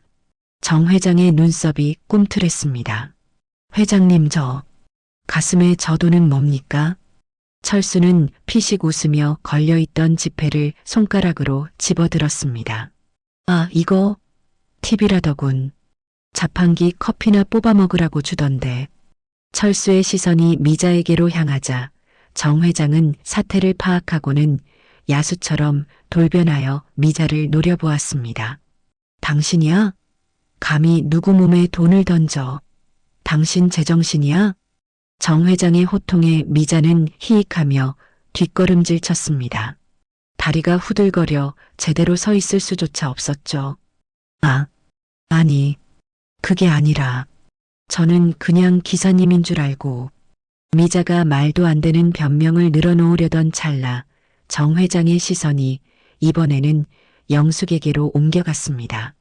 그리고 정 회장은 또 한 번 경악하며 숨을 들이켰습니다. 영숙이 입고 있는 베이지색 코트 소매에 선명하게 남아있는 붉은 김치국물 자국을 발견했기 때문입니다. 사모님, 아니, 그 옷. 정 회장은 미자에게 소리칠 때보다 더 놀란 표정으로 영숙에게 다가갔습니다. 그는 옷감을 만지지도 못하고 안타까워 발을 동동 구르며 소리쳤습니다. 이게 무슨 얼룩입니까? 이 옷이 어떤 옷인데? 세상에. 미자는 얼이 빠진 표정으로 중얼거렸습니다. 아니, 그거 그냥 동대문 짝퉁이라던데. 락스로 빨면 된다고. 그 말에 정 회장은 기가 차다는 듯 미자를 돌아보며 버럭 소리를 질렀습니다. 동대문? 이 무식한 여자야. 눈은 장식품으로 달고 다녀. 이게 짝퉁으로 보여? 정 회장은 영숙의 코트를 가리키며 침을 튀겼습니다. 이건 이태리 장인 마르코가 3년에 걸쳐서 원단부터 단추 하나까지 수작업으로 만든 마스터피스야. 전 세계에 5벌밖에 없고 돈 주고도 못 구해서 내가 삶고 초려해서 겨우 사모님께 선물한 거라고. 가격만 5천만 원이 넘는데 락스로 빨아? 5천만 원. 그 숫자가 미자의 귓가에 댕댕거리며 울렸습니다. 미자는 자신이 흘린 김치국물 한 방울이 소형차 2대 값이라는 사실에 현기증을 느꼈습니다. 5천? 미자의 얼굴에서 핏기가 완전히 사라져 백지장처럼 변해버렸습니다. 하지만 철수는 거기서 멈추지 않았습니다. 그는 등 뒤에 세워둔 자신의 폰이 택시를 엄지손가락으로 가리키며 쐐기를 박았습니다. 정 회장, 옷은 그렇다 치고 저기 내 차 범퍼 좀 보게. 아까 이 손님이 발로 걷어찼는데 찌그러진 것 같아서 말이야. 정 회장은 택시 범퍼에 찍힌 미자의 뾰족구두 자국을 보고는 뒷목을 잡았습니다. 박물관 1호차를요? 미쳤군, 미쳤어. 저거 복원하는 데만 얼마가 들었는데. 철수는 빙그레 웃으며 그러나 눈빛만은 서늘하게 미자를 내려다보았습니다. 손님, 아까 폐차비 준다고 했지? 견적 한번 뽑아볼까? 아, 팁으로 준 3,000원은 수리비에서 뺄 테니까 걱정 말고. 미자는 더 이상 버티지 못했습니다. 다리에 힘이 풀린 그녀는 그 자리에 털썩 주저앉으며 자신이 파놓은 거대한 무덤 속으로 빨려 들어가는 공포를 느꼈습니다. 이것은 몰래카메라도 연기도 아니었습니다. 잔인하고도 명백한, 그리고 되돌릴 수 없는 현실이었습니다. 호텔 로비의 차가운 대리석 바닥에 주저앉은 미자는 마치 영혼이 빠져나간 사람처럼 멍하니 허공을 응시하고 있었습니다. 그녀의 뇌는 방금 철수가 뱉은 수리비 20억 원과 정 회장이 외친 5천만 원짜리 옷이라는 숫자를 처리하느라 과부하가 걸려 퓨즈가 끊어진 전구처럼 깜빡거리고 있었으니까요. 주변을 둘러싼 수십 명의 호텔 임직원들이 뿜어내는 서늘한 침묵은 미자의 숨통을 서서히 조여오고 있었습니다. 정 회장은 여전히 분이 풀리지 않는지 씩씩거리며 보안팀장을 향해 호통을 쳤습니다. 보안팀장, 자네 뭐하고 있어? 감히 왕 회장님께 행패를 부리고 기물을 파손한 사람을 그대로 둬? 당장 끌어내지 않고. 정 회장의 불호령에 건장한 보안 요원들이 미자에게 다가가 팔을 잡으려 했습니다. 그러자 미자는 감전된 사람처럼 비명을 지르며 바닥을 기어 정 회장의 바지가랑이를 잡았습니다. 회장님, 제가 몰랐어요. 진짜 몰랐다니까요. 한 번만 봐주세요. 제가 여기 골드 회원인데, 제 사위가 여기 총지배인인데. 미자는 지푸라기라도 잡는 심정으로 바닥에 엎드려 있는 사위 박서방을 쳐다보았습니다. 김서방, 너 왜 그러고 있어? 장모가 지금 끌려나가게 생겼는데 말 좀 해봐. 왕 회장님한테 사정 좀 해보라고. 하지만 박서방은 고개조차 들지 못했습니다. 그는 이미 자신의 운명을 직감한 듯 땀으로 범벅이 된 얼굴을 바닥에 처박은 채 부들부들 떨고 있을 뿐이었죠. 장모를 도우려다가는 자신의 목까지 날아갈 것이 뻔했기에 그는 철저하게 미자를 외면하는 비겁한 선택을 했습니다. 그때 뒷짐을 지고 조용히 상황을 지켜보던 철수가 손을 들어보안 요원들을 제지했습니다. 잠깐, 끌어내는 게 능사가 아니야. 계산할 건 정확히 계산하고 보내드려야지. 철수의 목소리는 낮고 차분했지만 그 안에 담긴 무게감은 천둥 소리보다 더 위압적이었습니다. 철수는 천천히 걸음을 옮겨 미자 앞으로 다가왔습니다. 미자는 철수의 낡은 등산화가 자신의 코앞에 멈추자 본능적으로 몸을 움츠리며 올려다보았습니다. 조금 전까지만 해도 똥차 모는 기사 양반이라고 비웃었던 그 노인이 지금은 감히 눈도 마주칠 수 없는 거대한 산처럼 보였습니다.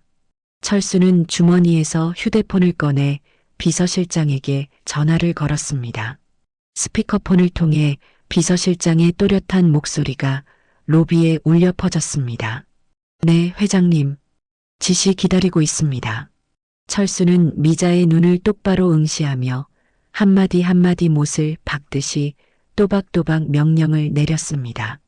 지금 내 앞에 있는 최미자 씨 그리고 그 직계 가족들 명의까지 전부 조회해서 전산망에 등록해. 어떤 조치로 등록하겠습니까? 그룹 전 계열사 영구 블랙리스트다. 블랙리스트라는 단어가 떨어지자 미자의 동공이 흔들렸습니다. 하지만 철수의 지시는 거기서 끝이 아니었습니다. 우리 호텔은 물론이고 백화점, 리조트, 골프장, 병원, 그리고 계열사 건설사가 짓는 아파트 분양권까지 우리 그룹 로고가 박힌 곳은 단 한 군데도 발을 들이지 못하게 해. 평생. 미자는 숨이 턱 막히는 것 같았습니다. 이 그룹은 대한민국 재계 서열 5위 안에 드는 거대 기업이었습니다. 백화점에서 쇼핑하고 주말이면 리조트에 가고 아프면 대학병원에 가는 것이 미자가 누리는 삶의 전부였는데 그 모든 것이 한순간에 차단된다는 것은 사형 선고나 다름없었으니까요. 안 돼요. 회장님, 제가 잘못했어요. 백화점은 안 돼요. 제 마일리지가 얼만데. 미자가 울부짖었지만 철수는 눈 하나 깜짝하지 않았습니다. 마일리지? 그것도 다 소멸시켜. 그리고 철수는 잠시 말을 멈추고 영숙을 바라보았습니다. 영숙의 코트에 묻은 붉은 김치국물 자국과 아까 도둑으로 몰려 헝클어진 머리카락이 철수의 가슴을 아프게 찔렀습니다. 철수의 눈빛이 순식간에 매섭게 변했습니다. 법무팀장 연결해. 잠시 후 중후한 목소리의 법무팀장이 연결되었습니다. 네, 회장님. 법무팀장입니다. 철수는 바닥에 엎드린 미자를 싸늘하게 내려다보며 말을 이었습니다. 아까 이 여자가 내 아내를 도둑으로 몰면서 가방을 뒤엎고 몸수색까지 하려 했다. 로비에 CCTV가 있으니 증거는 차고 넘칠 거야. 그리고 내 차를 발로 차고 내 몸에 돈을 던지며 모욕한 것까지. 철수는 숨을 깊게 들이쉬었다가 가장 무거운 형벌을 내리듯 입을 열었습니다. 특수폭행, 재물손괴, 명예훼손, 그리고 무고죄까지. 걸 수 있는 건 하나도 빼놓지 말고 전부 고소 진행해. 합의는 없다. 변호사 비용이 수십억이 들어도 상관없으니 콩밥 먹을 수 있는 최대로 때려 넣어. 무고죄 합의 없음, 콩밥. 그 무시무시한 단어들이 미자의 고막을 난타했습니다. 미자는 단순히 망신을 당하는 수준이 아니라 진짜로 감옥에 갈 수도 있다는 공포에 사로잡혔습니다. 게다가 깐깐하기로 소문난 자신의 남편이 이 사실을 알게 된다면 그룹 블랙리스트에 올라 사업에 지장을 받고 아내가 정가자가 되어 집안 망신을 시켰다는 걸 알게 된다면 이혼은 불보다 뻔했습니다. 아니, 이혼으로 끝나면 다행이고 위자료 한 푼 못 받고 맨몸으로 쫓겨날지도 모르는 일이었죠. 공포가 극에 달하자 미자의 자존심 따위는 산산조각이 나버렸습니다. 미자는 무릎으로 기어서 영숙의 발치로 다가갔습니다. 그녀는 영숙의 구두를 부여잡고 눈물 콧물을 쏟으며 애원하기 시작했습니다. 영숙아, 나 좀 살려줘. 내가 미쳤었나 봐. 내가 잠깐 귀신이 씌었었나 봐. 우리 남편 알면 나 죽어. 나 진짜 쫓겨난단 말이야. 미자는 자신의 머리를 바닥에 쿵쿵 찌우며 빌었습니다. 내가 옷도 다 물어줄게. 차도 내가 다 고쳐줄게. 제발 고소만은 하지 말아줘. 우리 친구잖아. 응. 여고 동창이잖아. 아까까지는 기사 마누라라고 무시하더니 이제 와서 친구 타령을 하는 미자의 추악한 모습에 영숙은 헛웃음이 나왔습니다. 영숙은 잡힌 발을 빼내며 한 걸음 뒤로 물러섰습니다. 그녀의 표정은 차갑게 식어 있었고 눈빛에는 일말의 동정심도 남아있지 않았습니다. 친구, 미자야, 넌 아까 내 가방을 뒤엎을 때 우리 우정도 같이 뒤엎었어. 영숙의 목소리는 낮았지만 단호했습니다. 그리고 넌 나한테 빈 게 아니라 내 남편의 돈과 권력한테 빌고 있는 거잖아. 만약 우리 남편이 진짜 택시기사였다면 넌 끝까지 날 도둑 취급해서 경찰서로 넘겼겠지. 안 그러니? 미자는 아무 말도 못하고 꺼꺼꺼하며 울음만 터뜨렸습니다. 영숙은 고개를 돌려 남편 철수를 바라보았습니다. 여보, 당신 뜻대로 하세요. 전 이 사람 더 이상 보고 싶지 않아요. 철수는 고개를 끄덕이고는 정 회장에게 손짓했습니다. 정 회장 뭐하나? 이 여자 당장 끌어내고 경찰에 넘겨. 그리고 자네 호텔 물 관리 좀 제대로 하게. 어떻게 VIP라는 사람이 직원들한테 갑질이나 하고 말이야. 철수의 불호령에 정 회장이 다시 한번 90도로 허리를 숙였습니다. 명심하겠습니다. 당장 조치하겠습니다. 보안팀, 뭐해? 끌어내. 보안 요원들이 양쪽에서 미자의 팔을 잡고 일으켜 세웠습니다. 미자는 발버둥을 치며 소리 질렀습니다. 안 돼. 놓으라고. 영수가. 박서방, 나 좀 도와줘. 박서방. 미자가 마지막 희망으로 사위를 불렀지만 고개를 돌려 외면했습니다. 그는 이미 장모와의 관계를 정리하고 자신이 살 길을 찾느라 머리를 굴리고 있었으니까요. 미자가 짐짝처럼 질질 끌려나가면서 지르는 비명소리가 로비에 처량하게 울려 퍼졌습니다. 동창들은 쥐 죽은 듯 조용히 구석에 모여 벌벌 떨고 있었고 그 누구도 감히 미자를 편들거나 영숙에게 말을 걸지 못했습니다. 자신들도 미자의 옆에서 영숙을 비웃고 동조했던 공범들이었기에 혹시라도 불똥이 튈까봐 숨조차 크게 쉬지 못하고 있었던 겁니다. 로비에는 다시 평화가 찾아왔지만 그 공기는 이전과는 확연히 달랐습니다. 모두가 철수와 영숙을 경외의 눈빛으로 바라보고 있었으니까요. 철수는 씁쓸한 표정으로 혀를 차며 아직 바닥에 엎드려 있는 박서방을 내려다보았습니다. 박지배인. 철수의 부름에 박서방이 화들짝 놀라며 고개를 들었습니다. 네, 회장님. 자네 장모가 내 차 범퍼를 걷어찰 때, 그리고 내 아내 옷에 김치국물을 흘릴 때 자네는 어디 있었나? 총지배인이라면 로비 상황을 늘 예의주시해야 하는 거 아닌가? 철수의 날카로운 지적에 박서방은 다시 이마를 바닥에 찧었습니다. 죄송합니다. 시정하겠습니다. 시정할 기회가 있을지는 모르겠군. 인사팀에서 자네 거취에 대해 논의가 있을 거야. 마음에 준비하게. 철수의 그 한마디는 박서방에게 사형 선고나 다름없었습니다. 박서방은 다리에 힘이 풀려 그대로 바닥에 주저앉았고 그 모습을 본 영숙은 조용히 남편의 팔을 잡았습니다. 여보, 그만 가요. 머리 아파요. 그래, 갑시다. 내 차는 술이 맡겨야 하니 다른 차를 불러야겠군. 그때 정 회장이 잽싸게 끼어들었습니다. 회장님, 제가 타던 리무진이 대기 중입니다. 그걸로 모시겠습니다.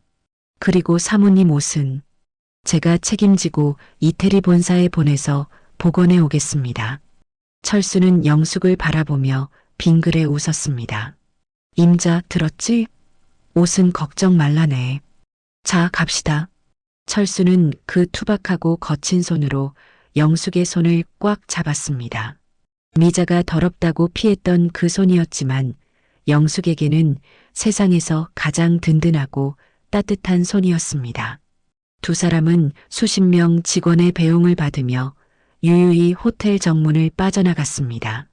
뒤에 남겨진 것은 주저앉은 박서방의 한숨소리와 멀리서 들려오는 경찰차의 사이렌 소리뿐이었습니다. 호텔 정문을 빠져나간 검은색 리무진이 시야에서 완전히 사라졌지만 화려한 호텔 로비에는 여전히 폭풍이 휩쓸고 간 듯한 살벌한 냉기만이 감돌고 있었습니다. 수십 개의 샹들리에가 뿜어내는 밝은 조명 아래에는 아직도 현실을 받아들이지 못한 채 바닥에 주저앉아 있는 한 남자, 바로 미자의 사위이자 이 호텔의 촌지배인인 박서방이 넋게 나간 표정으로 멍하니 앉아 있었죠.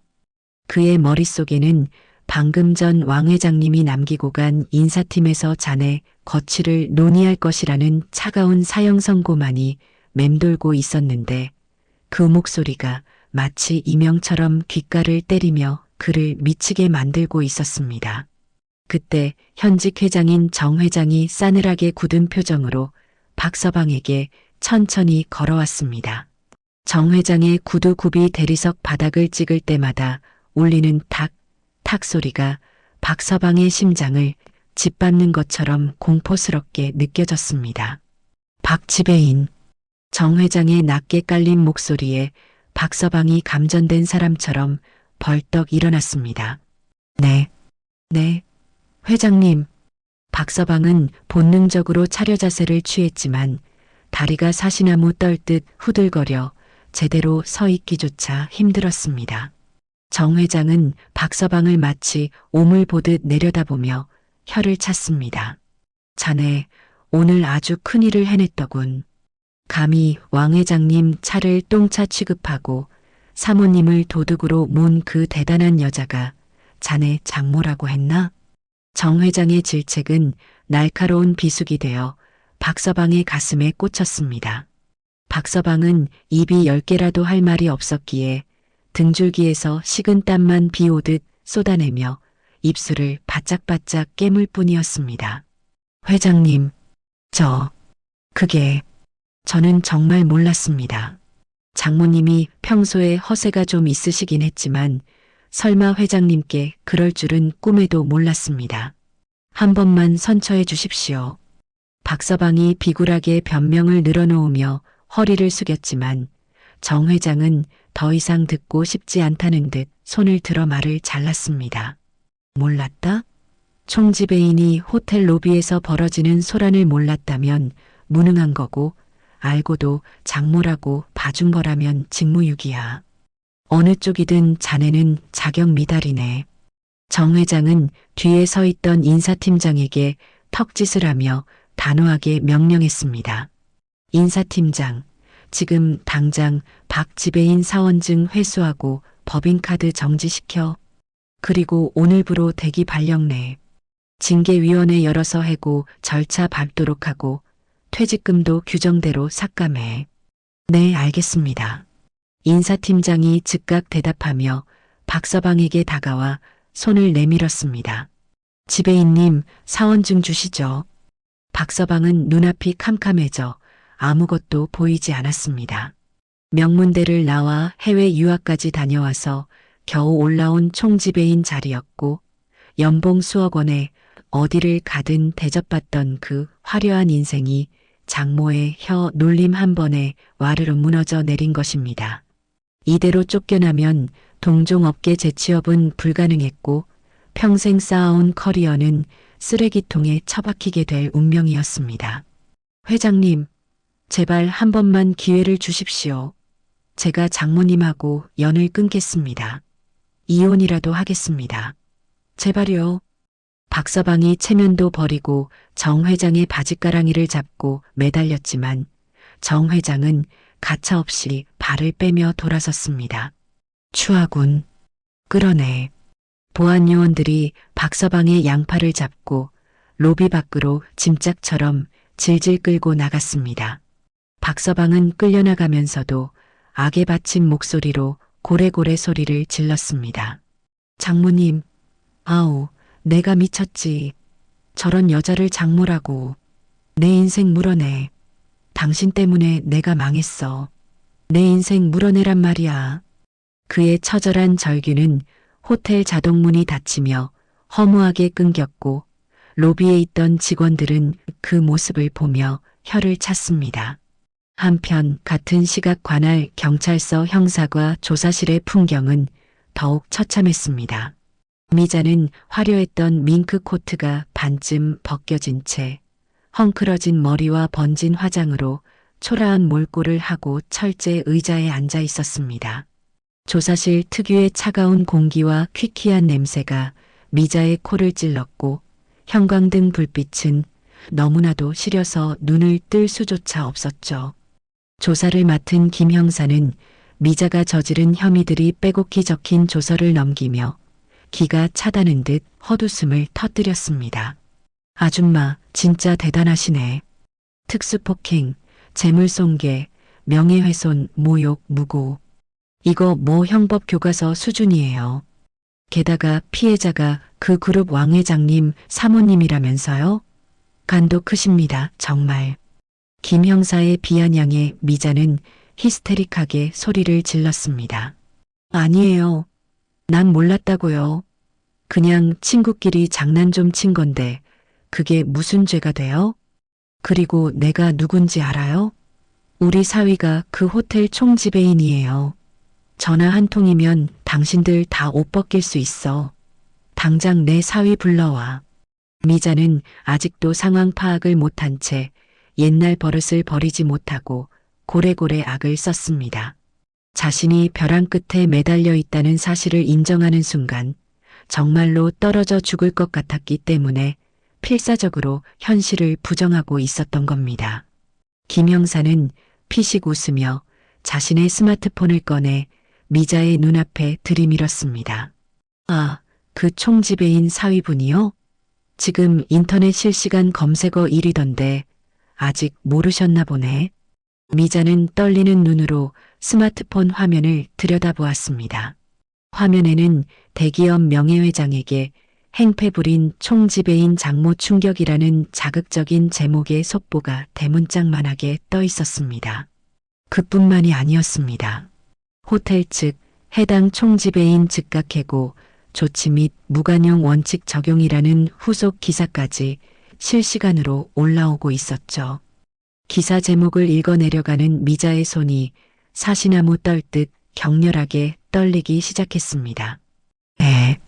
해고. 미자의 입술이 파르르 떨렸습니다. 믿었던 동아줄, 자신의 유일한 자랑거리였던 사위가 자신 때문에 잘렸다는 소식은 감옥에 가는 것보다 더 큰 충격이었습니다. 이제 집안에서 자신의 편은 아무도 없게 된 것이며 딸의 인생까지 망쳐버렸다는 죄책감보다는 앞으로 닥칠 비난이 더 두려웠습니다. 그때 조사실 문이 벌컥 열리며 미자의 남편이 들어왔습니다. 평소에는 점잖고 말수적던 남편이었지만 지금 그의 얼굴은 분노로 시뻘겋게 달아올라 있었고 눈에는 핏발이 서 있었습니다. 미자는 남편을 보자마자 반가움에 눈물을 터뜨리며 자리에서 일어났습니다. 여보, 나 좀 꺼내줘. 얘네들이 나한테 말도 안 되는 누명을 씌워서. 짝! 미자의 말이 채 끝나기도 전에 남편의 거친 손바닥이 미자의 뺨을 후려쳤습니다. 조사실 안이 쩌렁쩌렁 울릴 정도로 강한 손찌검이었고 미자는 비명도 지르지 못한 채 바닥에 나뒹굴었습니다. 결혼 생활 40년 동안 큰 소리 한 번 낸 적 없던 남편이었기에 미자는 뺨을 맞은 고통보다 충격으로 인해 멍한 표정으로 남편을 올려다보았습니다. 이 여편네가 진짜 미쳤나? 당신 때문에 사위놈 잘리고 내 사업장까지 세무조사 들어온다는 소문이 파다해. 집안을 아주 쑥대밭으로 만들 작정이야? 남편의 고함 소리에 미자는 그제야 사태의 심각성을 뼛속 깊이 실감했습니다. 철수가 선언했던 그룹 블랙리스트의 여파는 생각보다 훨씬 빠르고 강력하게 미자의 숨통을 조여오고 있었던 겁니다. 미자의 직계 가족이 운영하는 사업체까지 영향이 미치기 시작했고 거래처들이 줄줄이 계약을 해지하겠다는 통보를 보내오고 있었습니다. 여보, 나 몰랐어. 진짜 몰랐어. 한 번만 살려줘. 미자가 남편의 바짓단을 잡고 울먹였지만 남편은 매몰차게 발을 빼며 차갑게 내뱉었습니다. 변호사, 꿈도 꾸지 마. 내 돈으로 당신 콩밥 먹는 거 막아줄 생각 추호도 없으니까. 당신이 저지른 짓, 당신이 몸으로 때워. 그리고 나오면 바로 이혼 도장 찍을 준비나 해. 이혼? 미자의 눈이 공포로 확장되었습니다. 그래, 이혼이야. 위자료는커녕 당신 명의로 된 재산까지 다 압류당할 판국에 무슨 염치로 같이 살겠어? 내 집에 다시는 발 들릴 생각하지 마. 남편은 뒤도 돌아보지 않고 조사실을 나가버렸습니다. 여보, 가지 마. 나 무서워. 여보. 미자가 절규하며 뒤따라가려 했지만 김 형사가 앞을 가로막으며 의자에 다시 앉혔습니다. 자, 앉으세요. 조사는 이제 시작입니다. 혐의가 하도 많아서 오늘 밤새워도 모자라겠네. 남편분은 가셨으니 이제 사실대로 털어놓으시죠. 철창 밖으로 남편의 뒷모습이 완전히 사라지자 미자는 그제야 바닥에 주저앉아 짐승처럼 통곡했습니다. 아이고, 내가 미쳤지. 내가 왜 그랬을까? 자신이 영숙에게 주었던 모욕과 멸시가 부메랑이 되어 자신의 가정, 가족, 그리고 인생 전체를 산산조각 내고 있다는 것을 뼈저리게 깨달은 것입니다. 하지만 후회는 언제나 늦은 법이죠. 차가운 조사실 바닥에서 미자는 영숙이 입었던 베이지색 코트가 떠올랐습니다. 자신이 고의로 김치국물을 쏟았던 그 옷처럼 자신의 인생에도 지울 수 없는 빨간 줄이 그어지고 있었고, 이제는 아무리 발버둥 쳐도 되돌릴 수 없다는 절망감이 밀려왔습니다. 미자는 차가운 수갑이 채워진 자신의 손목을 내려다보며 영숙의 남편 철수가 보여주었던 그 투박하지만 당당했던 손을 떠올렸습니다. 자신은 그 손을 더럽다고 비웃었지만 정작 더러운 것은 돈에 눈이 멀어 친구를 팔아먹고 가족까지 망친 자기 자신의 손이었다는 것을 이제야 알게 된 것입니다. 조사실의 밤은 길었고 미자의 흐느낌 소리는 밤새도록 멈추지 않았습니다. 해시태그 섹션 9 21억 원의 청구서. 경찰 조사를 마치고 나온 미자가 마주한 현실은 유치장의 차가운 바닥보다 더 냉혹하고 잔인했습니다. 미자의 손에 쥐어진 것은 따뜻한 두부 한 모가 아니라 그룹 법무팀에서 보낸 두툼한 등기 우편물이었기 때문입니다. 떨리는 손으로 봉투를 뜯자 그 안에는 손해배상 청구서라는 무시무시한 제목의 서류가 들어 있었습니다. 미자는 난시가 심해진 눈을 비비며 청구 금액란을 확인했는데 그곳에 적힌 숫자를 읽는 순간 심장이 멎는 것만 같았습니다. 21억 원. 미자는 자신의 눈을 의심하며 손가락으로 동그라미의 개수를 하나하나 세어보았지만 숫자는 변하지 않는 현실이었습니다. 청구 내역은 숨이 막힐 정도로 구체적이고 치밀했습니다. 첫 번째 항목은 차량 수리 및 복원 비용으로 무려 15억 원이 책정되어 있었습니다. 단순한 수리가 아니라 1975년식 포니 원 창업 1호차를 원형 그대로 복원하기 위해 이탈리아의 클래식카 전문 장인들을 초빙하고 단종된 부품의 금형을 새로 제작하는 비용까지 모두 포함된 금액이었기 때문입니다. 두 번째 항목은 차량 가치 하락분에 대한 배상금 5억 원이었고, 세 번째는 미자가 김치국물을 쏟아 영구 손상된 마스터피스 코트 비용 5천만 원이었습니다. 거기에 위자료와 소송 비용 5천만 원까지 더해져 합계 21억 원이라는 천문학적인 금액이 청구된 것입니다. 미자는 비명을 지르며 그 자리에 주저앉았습니다. 21억? 미쳤어. 똥차 한 대 찼다고 20억을 내라니. 이게 말이 돼? 날 죽여. 차라리 날 죽이라고. 미자는 변호사에게 달려들어 멱살을 잡으려 했지만 철수가 고용한 대형 로펌의 변호사들은 눈 하나 깜짝하지 않고 차갑게 물러섰습니다. 최미자 씨, 억울하시면 소송하시면 됩니다. 하지만 저희 그룹 법무팀을 상대로 이기실 수 있을지는 모르겠군요. 참고로 패소하시면 소송 비용까지 전부 부담하셔야 합니다. 변호사의 냉정한 한마디에 미자는 다리에 힘이 풀려 바닥을 기었습니다. 소송을 걸어봤자 승산이 없다는 것은 삼척동자도 아는 사실이었으니까요. 설상가상으로 남편은 이미 이혼 소장을 보내왔고 미자의 명의로 된 재산에 가압류를 걸어놓은 상태였습니다. 남편은 자신의 사업체를 지키기 위해 미자를 철저하게 꼬리 자르기 했으며 위자료 한 푼 주지 않고 몸만 내보내겠다는 입장이 확고했습니다. 결국 미자는 감옥에 가지 않고 합의를 보기 위해 자신의 유일한 재산인 강남의 아파트와 폐물들을 금매로 내놓아야만 했습니다. 30년을 넘게 살며 온갖 추억과 허세가 깃든 그 집을 시세보다 훨씬 싼 가격에 팔아치울 때 미자는 피눈물을 흘렸습니다.